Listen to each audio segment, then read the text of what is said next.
নিঃসন্দেহে যারা অপবাদ আরোপ করে সাধী ও আত্মবলা মুমিন নারীদের উপর, তারা ইহ পরকালে অভিশপ্ত, তাদের জন্য আছে মহাশাস্তি।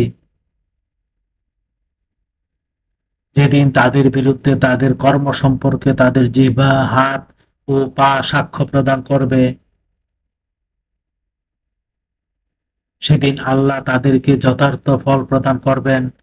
তারা জানতে পারবে যে নিশ্চয়ই আল্লাহ তিনি সত্য প্রকাশকারী।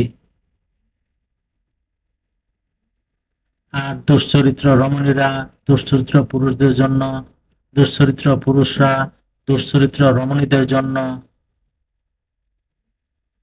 আর সাধী নারীরা সৎ ব্যক্তির জন্য, আর সৎ ব্যক্তিরা সাধী নারীদের জন্য।